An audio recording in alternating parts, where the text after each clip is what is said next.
Welcome to this most exciting rendition of Up Close. Today we are in Wichita, Kansas, coming to you from the Three Angels Seventh-day Adventist Church. And we're so happy to have you with us as well as our live audience joining us today. Today we'll be talking about one of the most feared and misunderstood words in the English language: change. Change of bad habits, laziness, procrastination, poor communication, and emotional entanglements. Many people sense their need to change certain aspects of their life, such as overcoming an addiction, making a positive dietary change, beginning a physical exercise program that will make them fit and robust, getting more sleep, taking more time to study the Bible, or making more quality time available for important family relationships. Today we have the privilege of learning from two experts on the process of successful change, Kelly Dulac and Dr. Neil Nedley. We will also be talking with someone who has undergone dramatic beneficial changes in her life, changes that she would have thought impossible just a few months ago. Do you know someone in your life that needs to change? Could that someone be you or someone you love? If so, this program is especially for you. Maybe you know someone who doesn't even realize their need of change. How can they undergo the first step of sensing their need of change? Or maybe they realize their need to change and have tried hard but have not met with lasting success and have succumbed to their previous habits. This program is filled with great news and great stories, the process of successful and lasting change. Our first guest, Zulin Collis, is a prosecuting attorney from Brooklyn, New York. On the surface, Zulin was the picture of success, having a coveted professional job in the largest city in the United States. However, beneath it all, Zulin Collis suffered from depression, had a history of failed personal relationships, and was addicted to harmful substances. After years of depression, things were getting to be too much for her. And let's listen to what she told us a little bit earlier. Within the past 2 years, I guess, it's just it's gotten worse. It's just got to be terribly bad, and got to be at some points where I wouldn't even get out of bed sometimes for work. I mean, I don't remember a lot of it. You know, one of the symptoms of depression is just your memory is lost. But I used to keep a journal. I kept a journal. I remember reading back and being surprised at myself, going weeks at a time, and you know, just missing a 2-week period, missing 4 or 5 days of work, not being able to get out of bed, not doing anything, just kind of sleeping the day away. And so my work suffered because of it. My personal life, I didn't have much of a personal life. I mean, I had a social life. I mean, one of the things that I did to kind of substitute the feelings of emptiness and loneliness or sadness or whatever you want to call it was just filling my life with things like alcohol and you know, going out to bars and things and drinking excessive amounts of alcohol, you know, taking drugs, using drugs, smoking cigarettes, and many other things that, you know, that just in an attempt to kind of fill that emptiness.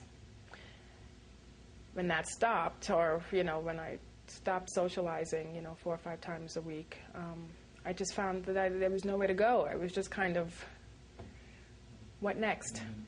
You know? Then it just got to be terribly, most recently, just terribly bad. I mean, I can't explain. I know it's difficult for me to articulate how I can say bad, but it's a tough thing to kind of explain. Just a feeling of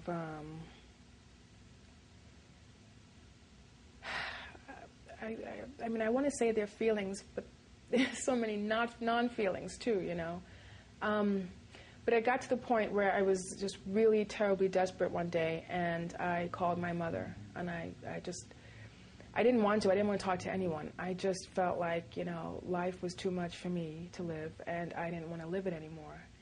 And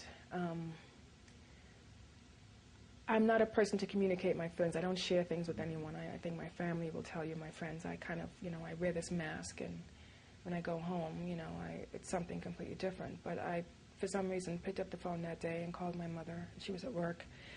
And I just started sobbing. uncontrollably. I couldn't stop myself, and you know, I didn't want to live anymore, and I shared that with her, and she knew that something had to be done. She called me back. You know, she tried to get me through it. She prayed for me on the phone. She got me to pray with her, and you know, I kept saying to her, you know, she said, "Susan, you have to have faith. You have to have faith." And I said, "I don't have faith.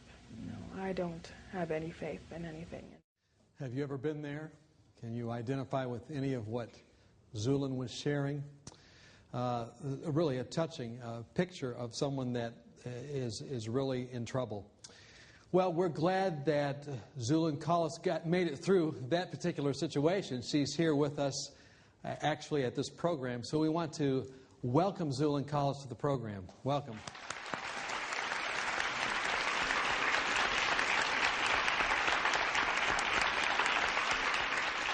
We're really glad you made it through that evening. Thank you. And it's good to have mothers to call, isn't it? It is. And your mother is a mother. It sounds like she's a person of faith. She is.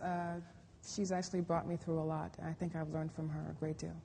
And she's that final call, or is she the first call that you make? I guess it's one and the same. Final and first. I don't know. For that at that particular moment, it was the only call. I don't know.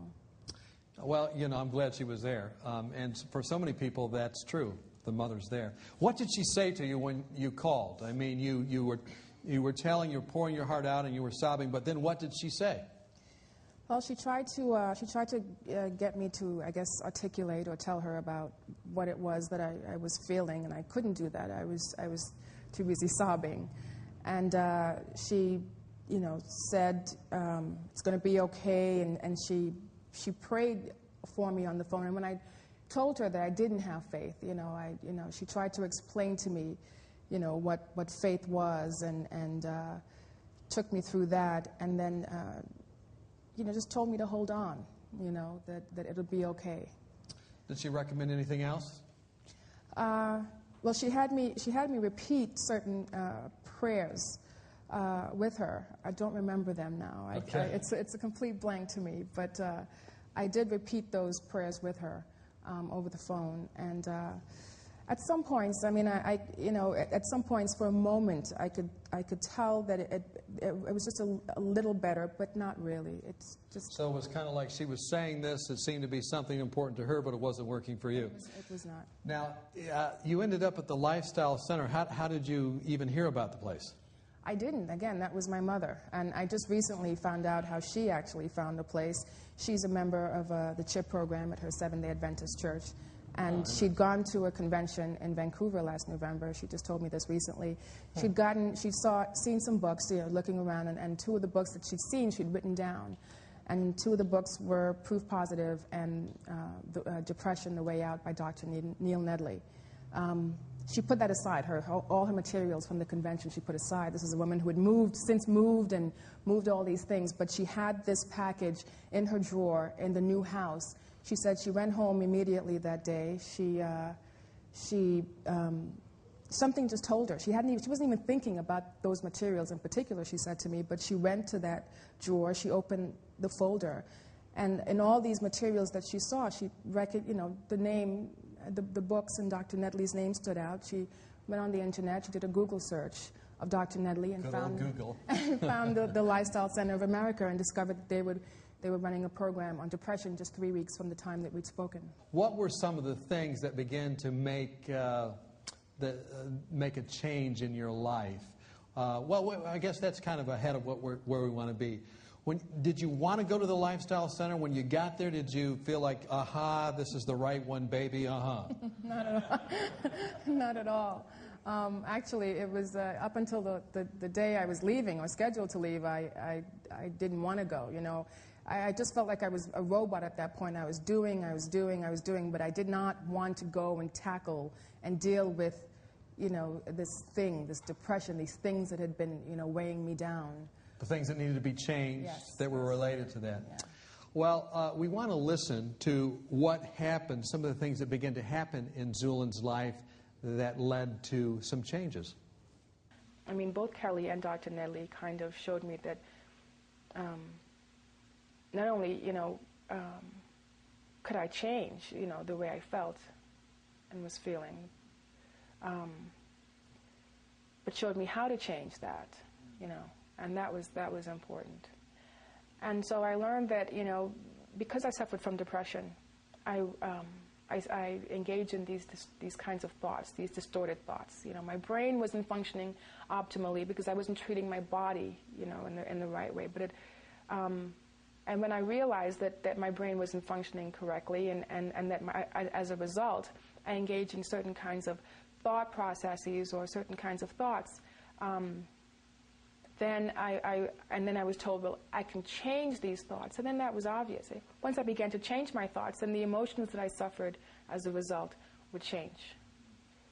Kelly actually had this kind of, no-nonsense approach. I mean, therapists and in therapy, you just, I can remember sitting across from someone, and I liked my therapist. She was a wonderful person. And she, to help me to understand why I behaved the way I behaved because of certain events in my life, and that was helpful.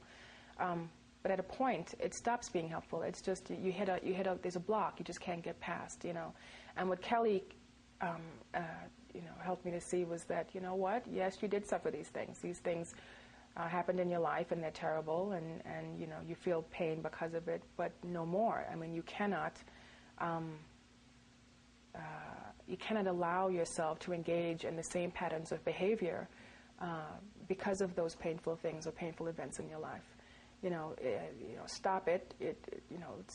No to it, and you can control the way you behave, certainly, and you can not engage in these patterns. And if you once you recognize that your brain doesn't function the way it's supposed to, and once you recognize that your thoughts are not true thoughts but are distorted thoughts, then you begin to question, okay, well, if I'm thinking or feeling this way, why am I feeling it? Okay, if I'm feeling guilty, if I'm feeling shame, if I'm feeling bitter, if I'm feeling angry, why am I feeling this anger? And whatever that perception is, whatever has caused you to feel that anger, then you begin to question. So you begin to challenge your own thoughts, and this is what you have to do. You're not a slave to your thoughts. I mean, I can't be. I can't afford to be a slave to my thoughts, because my thoughts only lead me to a place that causes me, to feel, suffer depression.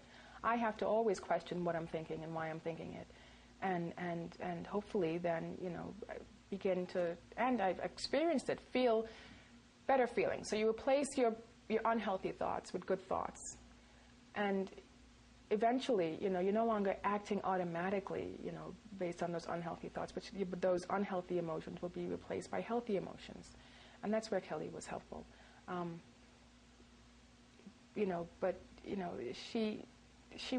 wish I could articulate it better than that. She helped me she empowered me. And that's what was really, I think, the most satisfying about this program, and Dr. Nedley and Kelly and the entire thing, was that I feel empowered to make a change in my life.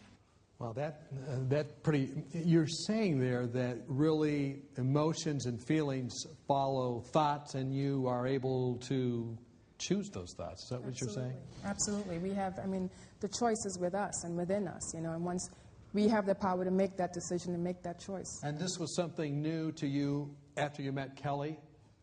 Yes, absolutely.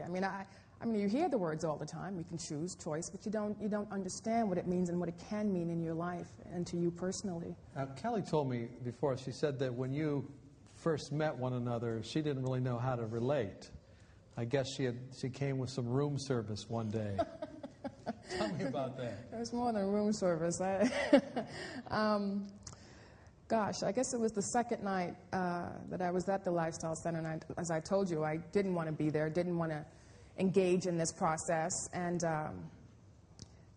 I was supposed to be at a lecture, and people were speaking, and I was so angry. I sat there, and people were saying things, and I was just, I can't take this. I don't want to be here, so I left the lecture. I went up to my room. Room was dark. I don't remember, and Kelly came. There was a knock at the door, and it was Kelly and Dr. Nedley. Most unexpected guests. I mean, I didn't call them up, you know, I hadn't ordered anything, and and they sat across from me, and I guess Dr. Nedley had spoken at the lecture, which I'd missed, and he you know, summarized some of what he talked about, and Kelly asked, you know, when they were ready to leave, Dr. Nedley left, and Kelly asked to stay a little bit, and she actually, Kelly actually stayed with me, and I guess that was the moment where I really, I knew then that I was there for a reason.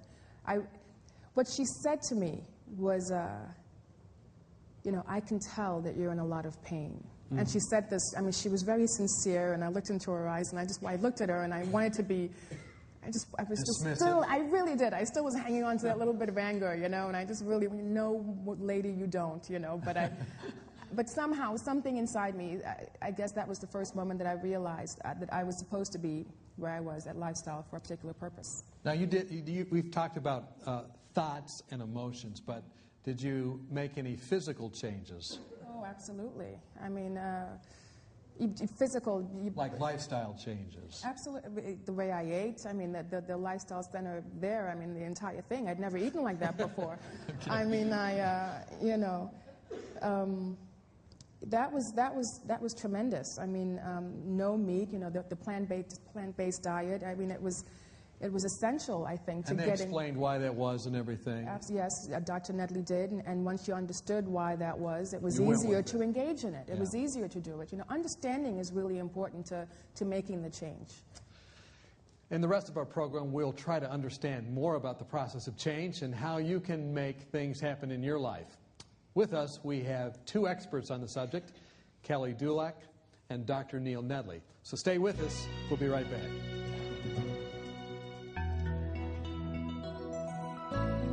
Next week on Up Close. We're going to be discussing a struggle that many of you are probably going through right now. Our topic is facing the tough times. Dr. Wilkins remembers the day his son left. And here is what happened next. At that moment, it's sort of like being stung with an electric prod. It's an incomprehensible moment. I'm telling you that as we look, we will find the divine providences of God working. Next week on Up Close, facing the tough times. Don't miss it.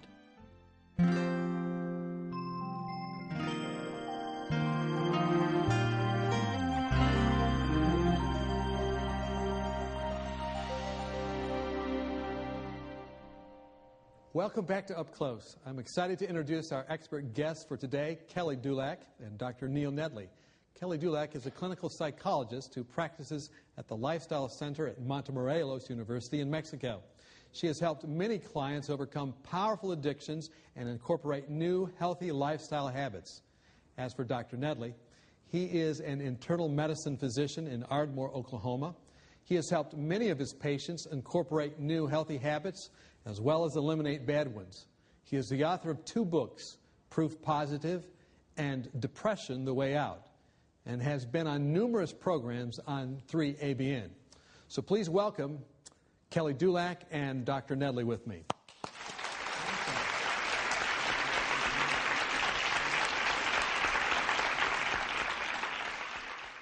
You know, we just have been watching some clips from Zulin, and I know that both of you met her and got to know her there at the Lifestyle Center. Tell me a little bit about, you know, what you were doing there and about your interaction with Zulin. Go ahead. Myself. Yeah. Well, it was interesting. She said about the first meeting that we had that night. The next morning she wasn't having breakfast with us, and I went to her with breakfast, and it's a room service. And she opened the door, and she said, "I'm not hungry, and I'm on the phone." She really didn't want to talk to me. But thank God I said, I'll wait. And you said that right when she was at the door? Right. She said, "I don't want to talk to you, and I'm on the phone." Right, and I said, "I'll wait." And she let me in, and I knew she was suffering, and I knew she really was in a spot that she needed help.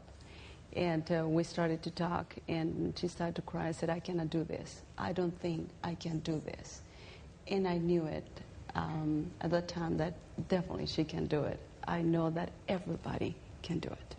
Wow, you know, I noticed as we were listening to her on the clips and as I also talked with her that she said, you know, Kelly really helped me with some thoughts and this and that. And she goes, I can't really describe it. And so now you're here. You describe. What did you do to help her? Do you want me to start the everything, all the concepts and everything that I Start somewhere. Yes. Oh, well, what I do is the basics in 4 concepts, very important concepts in this process of change. The first concept is everything that we have, that we are, that we think, that we feel, it's in our brain. The brain is the most complex and marvelous system in the planet Earth. And I would like you to explain a little bit about the brain. Well, it is the most complex structure ever investigated by science. It's more complicated than the space shuttle. 100 trillion synapses in the brain. Those are connections between neurons. That makes the national debt seem minuscule in comparison, but yet it's just a 2.5-pound organ. And it has emotions where we can feel. We can generate thoughts. There's memory involved. And then what sets us apart from the rest of the animal kingdom is the frontal lobe size that we have. 33 up to 38% of the human brain is in the frontal lobe, and this is what gives us the power to choose. This is why we have the freedom of choice, and there's not really anyone that can take that away from us because the Lord created us with that freedom to choose that will always be there. And so that's an important concept to understand when we're talking about change, because we have within us, we have been created by God to have the power to change and be empowered to do that. When you say this concept, emotions are in the brain, what does that mean? Is that some kind of genetic thing? Is that something that we're, exposed to? Is that behavior? What is that? What does that mean? Everything that we feel has to do with chemicals in the brain, with the presence or absence of chemicals in the brain. Years ago, psychology was studied just by observation. Now we can study all these feelings in laboratories. And the amazing thing is that we can do a lot to these chemicals. We can do things that we can create those, or we can help these good chemicals, or we can do things that help the bad chemicals, or the chemicals that are making us feel bad. We can help thoughts. And to have distorted thoughts, exactly. And it's very interesting. We're walking with this marvelous thing, here. And we don't understand that everything that we think and feel and desire and all our motives, energy, comes from there. And for me, it's the most amazing thing that we want to be happy, we want to have energy, we want to be motivated, we want to love, we want to be loved. And we don't understand where that comes from. Where's that at? Like if we have a pain in the knee, we can really, it's from there, or we can't even point, it's right here. But when we don't feel good, when it has to do with feelings, where do we touch? Mm-hmm. Where is it? And because we cannot find where is it, or we cannot see it, we think that we are that we don't have a power to change. That's what I said to Zulani. Usually we say, I am depressed. I say, what do you mean I am depressed? You have depression. When we have a cancer, we don't say, I am cancer. I am cancer. We have cancer, and we have addiction, so we have all these problems of behavior. We have the problem, but because it's connected with behavior and feelings, we think that we are that. So that concept is good to understand. Once we understand that, there's maybe some hope. Like Zulin said as well, emotions are not just something we have to live with, they're controllable. Absolutely. And that was a huge paradigm for her. Absolutely. One other thing you told me before we came on was that we also, another concept you brought out was that we have a God-given freedom of choice. Talk about that. This is my second concept. God gave us something that nobody can take away from us. Nobody. Not even Him. Not because He cannot do it, it's because He chose not to do it. And it's the freedom to choose. Now, it's not putting together my feelings or who I am. It's in my brain. It's in my brain. It's not in my husband's brain, in my neighbor's brain. It's my feelings. It's not in some other place. It's in my brain. And God gave me the freedom to choose. And then goes on. The third one is... Go ahead. Should I say it? Sure. Okay. The third one is the circumstances cannot determine who I am. And this is very important. Since I was a child, I really wanted to understand the behavior of why we do this and why we do that. And when I studied psychology, they gave me all the explanations. This person behaves like this because of this and this and this and this. And this person does certain whatever because of this and this and this. So they label you, and they also give you all the reasons why you're doing things. You behave, right? Okay. But then I came in contact with people, and I don't have the time to explain certain examples that I always give, that they were this that had nothing to do with the reasons. I'll give a really fast example. A man that was completely burned, I saw him, and it was a wonderful person, you know, a really happy, secure, outstanding man.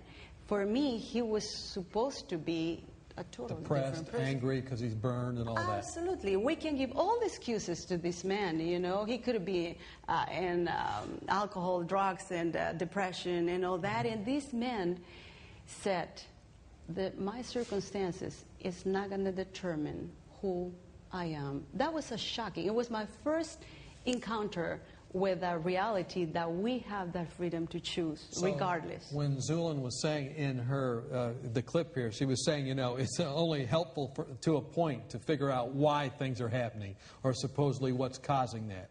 You can hear a little bit of that, but then it's not helpful anymore. Is that what you're saying? Absolutely. Absolutely. She had to come to a point of a decision and said, I don't want to be that anymore. Doesn't mean that the things that happen in our lives or the circumstances doesn't give us the tendency. Yes, it gives us the tendency. But the tendency doesn't mean I'm going to go towards that. It's a big difference. So emotions are in the brain. God has given us a freedom of choice. Now, I'll talk about that one more time, because we did also circumstances are not to determine who we are. But go back to that freedom again. What is that freedom? I mean, it's freedom for what? That's a very good question. We can choose whatever. But really, people, all of us, we want to be happy. We want to be a blessing, especially Christian people. We want to be a blessing. That means we have the freedom to choose what's right. We want to put that way, you know. We don't have a choice. We have a choice, but we have a choice to choose what is right, regardless what was it's in our lives, what the circumstances, what it was our upbringing. We have the choice to choose what God wants us to be. Do you think it's true, Dr. Nedley? I know you're not going to disagree with her here, I'm sure, but maybe what could you say to flesh that out a bit? No, absolutely. And, you know, this program really is about hope for everyone. There are people that think that they are that they are victims of circumstances, and thus they can never change. Or they're victims of their genetics and can never change. And in reality, although genetics produces tendencies and circumstances produce tendencies, there is something far more powerful than genetics and far more powerful than circumstances, and that is our own ability to choose, the freedom of choice that God has given us. So would you say that before someone has the freedom of choice that God gave, they're bound to make the wrong decision? In other words, they only have freedom to be enslaved to bad things. But once God comes in their life, they have the freedom to choose the good. Absolutely. the spiritual component is very important in the process of change. It can't be left out. It used to be left out in alcohol programs, and none of those alcohol programs were successful. It wasn't until Alcoholics Anonymous incorporated the spiritual aspect that all of a sudden we started to see results. It amazes me that many people actually go through the steps of change. You can learn them in psychology classes, and the spiritual part is totally left out. Because whether people realize it or not, the only way a person quits smoking is by the influence of the Holy Spirit on their life. And of course that means on the frontal lobe. This is how God communicates with us, is through the brain. The spiritual part is all-encompassing in regards to our need to change as well as the power to change. So we have emotions are in the brain. God has given us a ability, a freedom to choose. Circumstances don't determine. Is there anything else? Yes. We should be responsible of who we are. From who we are, it has a lot of implications. I'm not saying that for who I am or people depend on me. I'm not saying that because whoever is around me, they have to be responsible for their lives. But who I am is going to determine the kind of mother that my kids have. Who I am is going to determine what kind of wife my husband has. Who I am is going to determine what kind of church member my church has. Who I am is going to determine what kind of neighbor my neighbor has. That means I cannot say I am who I want to be and do whatever and be whatever. We need to be responsible. Society needs really people that are responsible and understand this concept. So did Zulin, the attorney, Zulin Collis, did she understand this when she came? Was she taking responsibility for her actions? Well, let's ask her. Go ahead. Zulam, what that concept did to your life? I think it helped me to understand that I owed it to myself to be a better person. That I had to take the power and use the opportunity I had to make a change in my life, because I owed it to myself to be a better person so that my family could have a better person, so that when I decided I found that special someone would have, a better person. I mean, and that's what it was my responsibility to do that. Let's come back after a little break and let's continue this discussion then, with Zulin and yourselves, and then kind of apply some of these principles to other things like bad habits, things that maybe people are struggling with here, or other people that are watching, and let's see if we can apply that. Join us when we come back.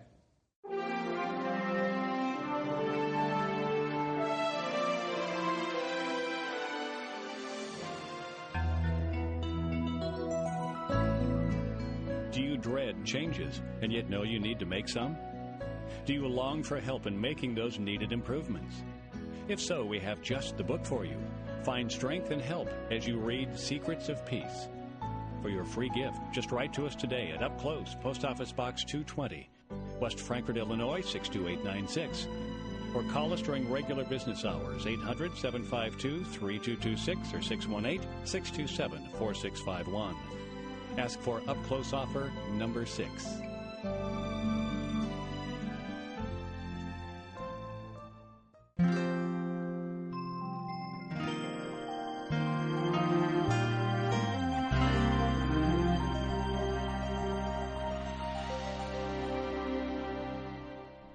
Welcome back to Up Close. We're taking some live questions now as we've been talking about the process of change. Could you give us your name and your question, please? My name is Tina Gilchrist, and I know that bad habits, once formed, continue so easily without our even making a conscious effort. And so will it not be the same in reverse? Yeah, absolutely. There is a change that takes place in reverse, and once the good habits are formed, we can have those to be as habitual as the bad habits were. But it also depends a little bit on the habit as well.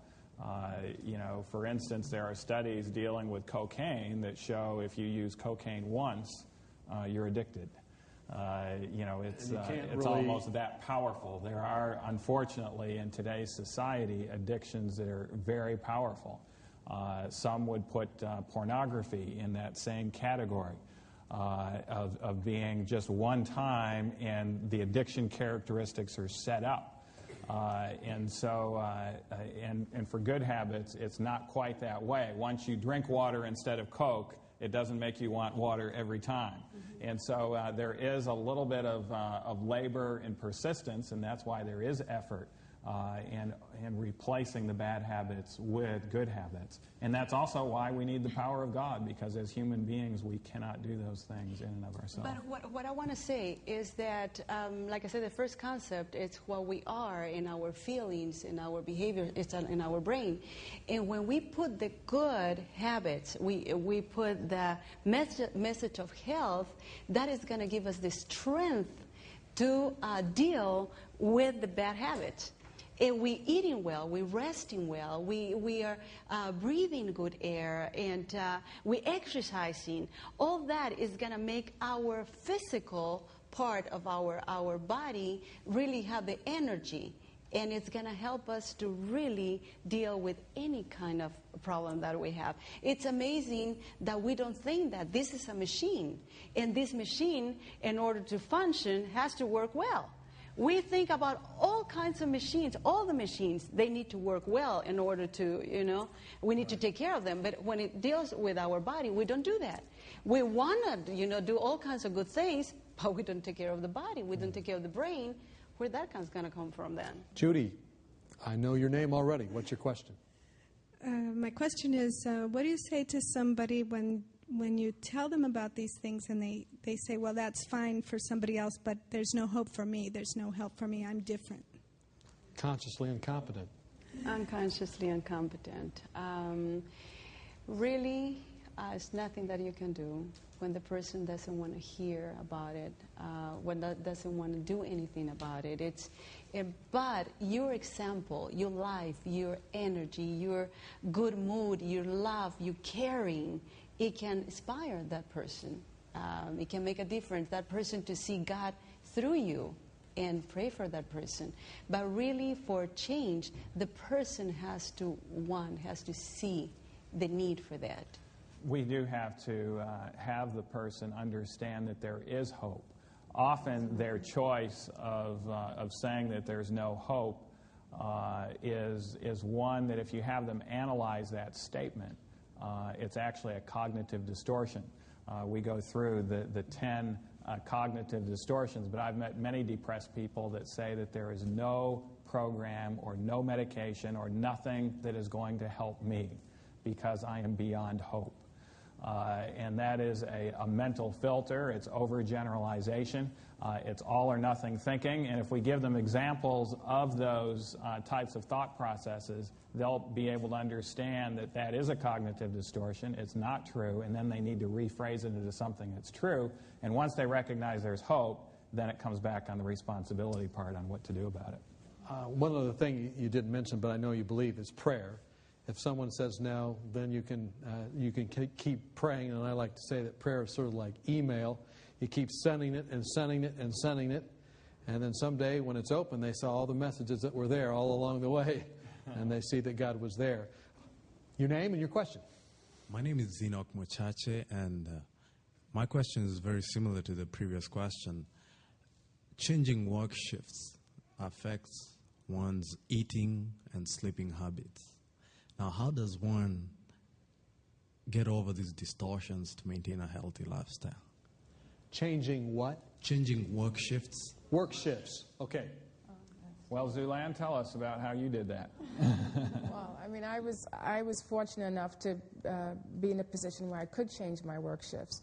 So, I mean, that would be the best thing. If you could change your work shift, then that would be the best thing to do. I would strongly recommend it, by the way. But if you're not in that position, then I really don't know how you get around that. I mean, that's something that I would leave to you to kind of answer. You know, if you're forced to be in a position where you have to work a particular work shift, or you're rotating work shifts, and that was also very difficult because we did that for a time. I don't know. So if option number one doesn't work, option number two, a regular schedule, is very important. And if you're on the night shift, for instance, and you're working there, and so you're not getting the benefit of the light and those type of things, you need to incorporate some of your day to actually get the light and get the exercise. And it's actually better for you to stay on that sleep-wake cycle all through the week, even when you're not working. That's where many night shift people break down, is when they're not working, they shift over into day. And so their circadian rhythms are always in flux. And that produces a hit. Not enough to cause depression, but if they have some other hits on board, it certainly can contribute to it. And so when they sleep, we recommend sleeping in a dark environment to get melatonin. That means either wearing the shades or a dark room. And when they are awake, they need to be exposed to at least an hour of bright light per day in order to get the serotonin. And so that would be option 2. Okay, our next question, your name and your question. I'm Cecilia, and my question is, the program that Zulin went to, is it offered ongoing, and how long does it last, and is there an age limit? Okay. The program is at the Lifestyle Center of America, and they have programs there all the time for diabetes, heart disease, stress, those types of situations. She went to a specialized program called the Depression Recovery Program, and that's offered once a year. And everyone in that program was suffering from severe depression that came there. And I think the next program will probably be in August of 2005. Age limit? There is no age limit. We had 16-year-old there, and we had, I'm not sure, many, of course, this is a younger group than the diabetes group overall, but no, there's no age limit. Okay, well, that's a wonderful program, and to have that wide scope of people there, how did you do that? With a 16-year-old, that he was able to track, or she was able to track everything? Did you spend a lot of time with the 16-year-old? Yeah, and she's doing well, actually. I talked to her, and she's doing really, really good. It's a lot of things that she cannot understand, but if she puts into her daily routine the healthy lifestyle, it will help her, and it's doing that. She had nutritional hits, and she had frontal lobe hits, and her frontal lobe hit was 25 hours of television per week. Entertainment TV per week, and so she's had to undergo some significant changes, and she's benefiting from that. It's like a full-time job. What's your name? What's your question, please? My name is Dennis Stefanik. I set the stage with 2 health deficiencies in mind: depression that you're talking about tonight, and also with relation to diabetes. Might there be suggestions for the individual who lives in a household with multiple individuals and is the only one who realizes a lifestyle change with diet in that mix? Okay.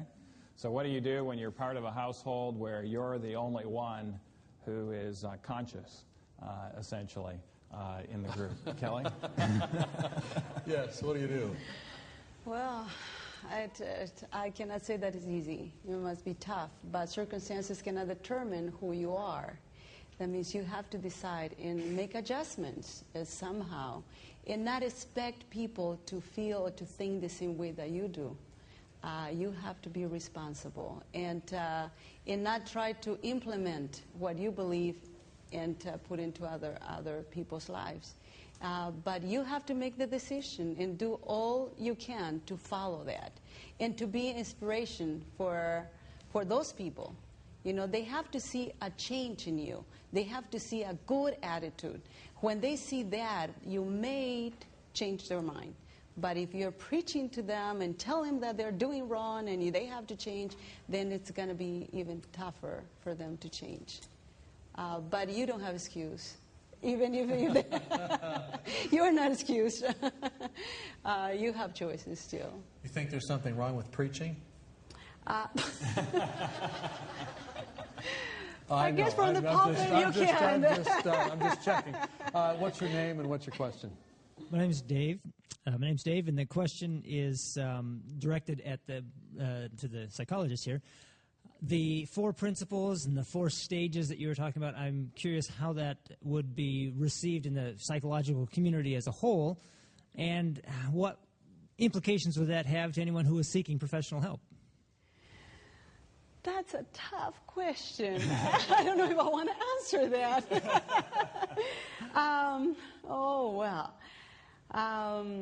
I really didn't want to get into this, but there's a lot of mistakes, I think, and I believe, in the psychologist and psychiatrist way of seeing things. I'll interrupt for a minute. I can quote Scientific American Medicine, the modern textbook today, and that's the only textbook that stays up to date.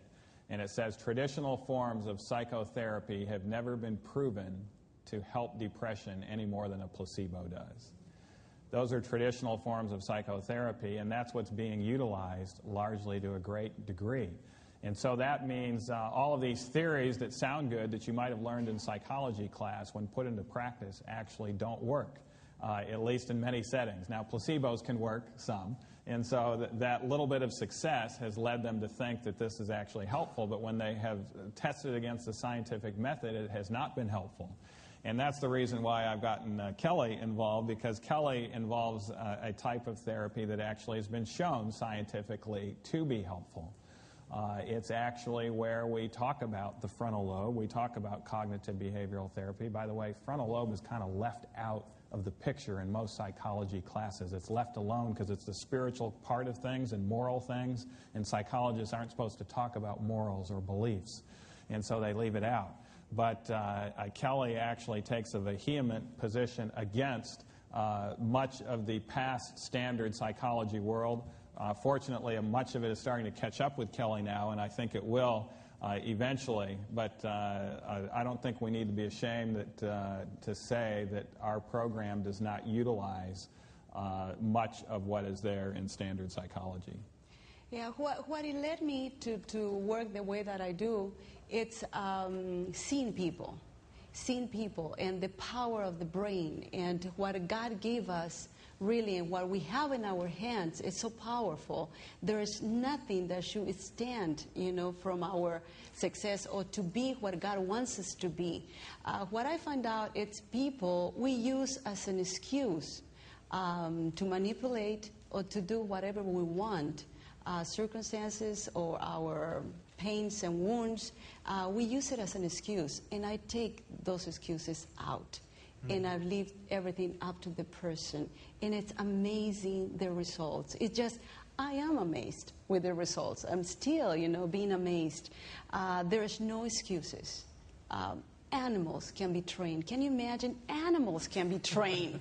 Wild animals can be trained.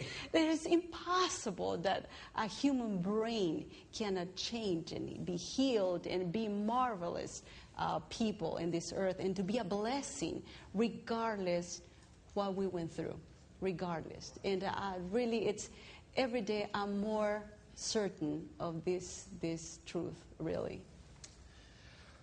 Your name and your question. My name is Douglas Clemerson, and this is quite a long question. How does one stop realizing that they need to change and just do so when they keep falling back into the same pit after being delivered by the Savior continuously? And how does one truly take responsibility and come out of that stage and stay out? How they can come out of a stage that is... They keep falling back in, even... Okay, that is a very good question. Sometimes we're trying to change just that thing. It's like, if you can give an example, or any of you can give an example. Well, a good example is I have a tendency of assuming and jumping to conclusions continuously, or hearing things that aren't said, and the enemy takes and twists something that was said and gets me to believe something that wasn't said, and then I get upset over it and get mad and say that the person is trying to make me out to be a liar. Okay, that is a fantastic question. We're going to understand now. If you think that it's because of information that you have already in your brain, things that happened while you were, growing up, and make you believe, because of the information that he has already in his brain, then you see a world that way. Now, if you try to just change that part of your life, it's going to be so tough. You're going to be dealing all the time. But what you have to do is put new information in your brain. Change all your lifestyle, you know, and read good stuff, see good stuff. Your process of thinking has to be not only in those things, but you have to like feed your brain with the best that you can feed your brain. Sometimes we want to change in one area, but the rest of our areas are feeding the brain with what's bad.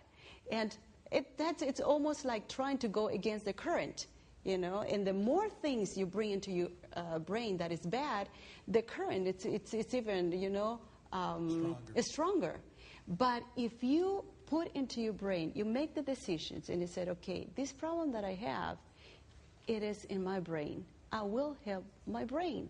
And you start putting new information into your brain and being consistent in that. And they go jogging and eat well and rest well and be aware of your thinking, because of what you think is the problem.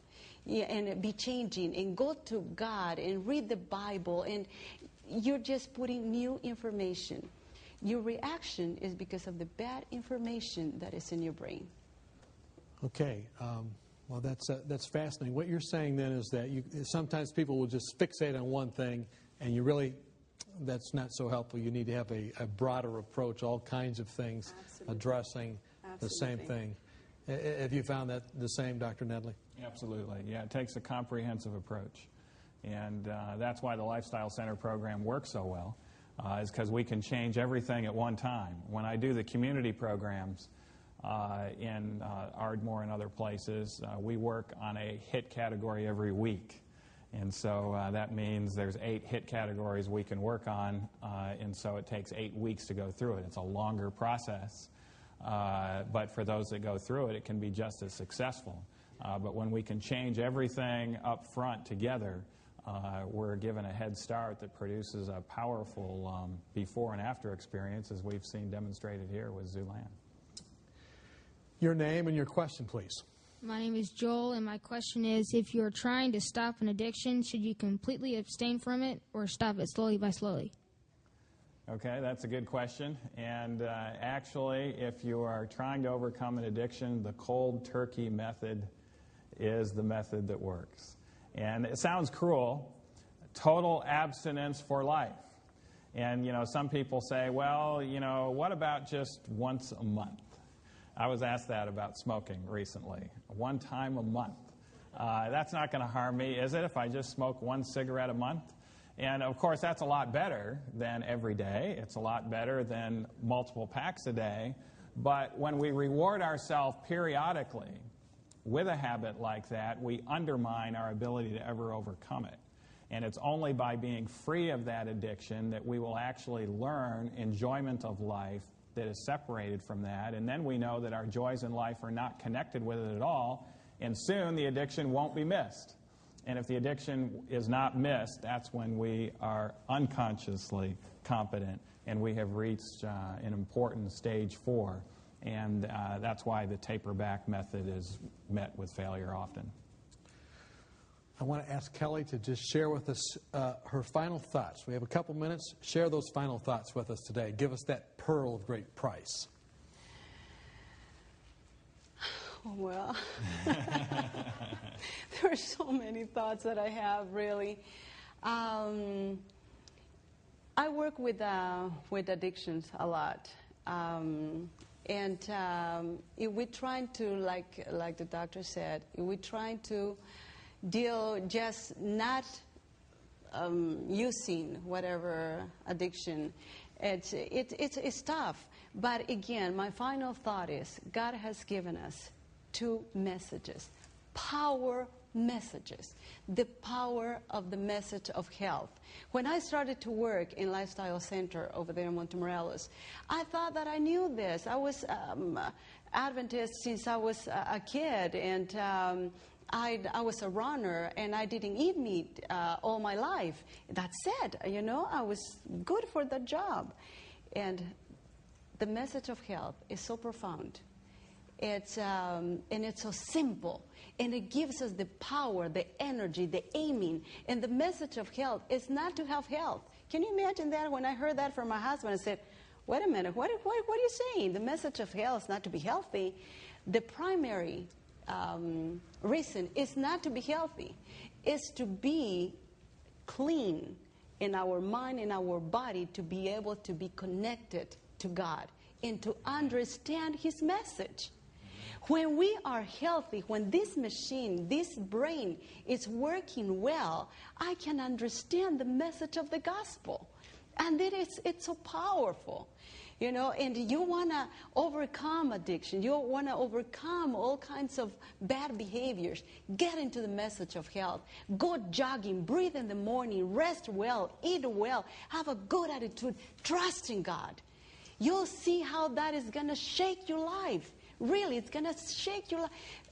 Christians, really, we are in a mode that we shouldn't be. Really, it's like... God has given. Dr. Nellie, do you think she's almost too excited about this? No, you can't be too excited. Can't be too excited about this. You can't be too excited. Really, guys, it's almost like God has given us a banquet and said, eat from here, you know? And we said, no, I prefer to eat dirt, you know? And it is something so beautiful for our lives. And we just put that in our lives. You're going to see, and you're going to be so excited. Our churches should change with these two messages, the message of health and the message of the gospel, the sweet message of the gospel. With that huge waffle, Dr. Nedley, cherry right on top. Just your closing thoughts. My closing thoughts are, no matter who you are, and no matter what your circumstances are, and no matter what your genetics are, you can change. Amen. And I would implore you now to prepare for great changes in your life. Put these principles to heart. If you haven't heard them all, order the DVD or the video from 3ABN. Put these changes to heart, and God will do wonderful things beyond what your expectations are. We want to thank our guests today, Zulin Collis, Kelly Dulac, and Dr. Neil Nedley, for being with us. And you know, it's really a blessing that change is in fact possible. We have had a message of hope today, a message of healing, and we're thankful that all of you are now in one of those stages, maybe consciously competent at this point, and we welcome you to the world of change. It's not that scary after all. It can be accomplished with God's help. Thank you for joining us.